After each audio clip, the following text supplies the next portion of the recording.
మాజీ డీఎస్పీ ప్రణీత్ రావును రహస్యంగా విచారిస్తున్నారు పోలీసులు. డీసీపీ నేతృత్వంలో ఈ విచారణ కొనసాగుతోంది.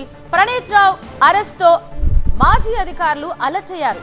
ప్రణీత్ రావు స్టేట్మెంట్ ఆధారంగా మరికొందరిని విచారించే అవకాశం ఉంది. సాయంత్రం ప్రణీత్ రావును కోర్టులో హాజరుపరుస్తారు. మాజీ డీఎస్పీ ప్రణీత్ రావును పంజగుట్ట పోలీసులు అదుపులోకి తీసుకున్నారు. రాజన్న సిరిసిల్లలోని శ్రీనగర్ కాలనీలోని తన నివాసానికి వెళ్లిన పోలీసులు అక్కడ ఆయన్ని అరెస్ట్ చేశారు.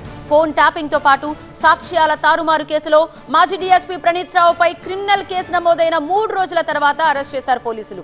రాత్రికి రాత్రి హైదరాబాద్ తరలించారు. ప్రణీత్ రావును రహస్యంగా విచారిస్తున్నారు పంజగుట్ట పోలీసులు.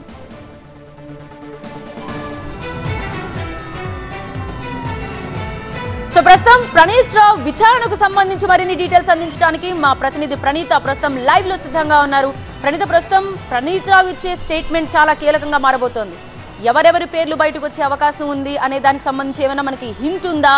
అండ్ ప్రణీత్ రావుని ఎక్కడ విచారిస్తున్నారని దానికి సంబంధించి కూడా ఏమైనా ఇన్ఫర్మేషన్ ఉందా?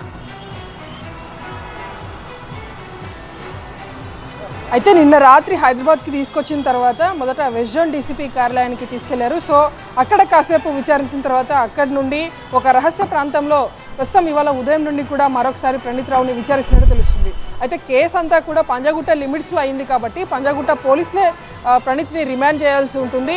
సో దానికి సంబంధించినటువంటి ప్రొసీజర్ అంతా కూడా పంజగుట్ట పోలీసులు సిద్ధం చేస్తున్నారు. మరోవైపు ప్రణీత్ రావుకి సంబంధించినటువంటి సెల్ ఫోన్స్ అన్నింటినీ కూడా పోలీసులు సీజ్ చేశారు. వాటన్నిటిని ఎఫ్ఎస్ఎల్కి పంపించారు. సో వాటిల్లో ఉన్నటువంటి డేటా మొత్తాన్ని కూడా రీట్రైవ్ చేసేటువంటి పనిలో ఉన్నారు. మరోవైపు ఎస్ఐబి కార్యాలయంలో ఇతడు ధ్వంసం చేసినటువంటి పాత హార్డ్ డిస్క్లు ఏవైతే ఉన్నాయో వాటి నుండి కూడా ఇప్పటి వరకు దొరికినటువంటి సమాచారం ఆధారంగా దాదాపు కొన్ని లక్షలకు పైగా కాల్ రికార్డ్స్ని ఇతడు సేవ్ చేసుకున్నట్టు తెలుస్తుంది. సో ఆ డేటాబేస్ అంతటి కూడా మొత్తం ఒక డిఎస్పీ స్థాయి అధికారికి ఒకవేళ నిజంగానే ఎవరైనా సహకరిస్తే వాళ్ళు కూడా పై స్థాయి వాళ్ళే అయి ఉంటారు. అంటే పెద్ద పెద్ద హస్తాలు ఉండే అవకాశం కూడా ఉంది.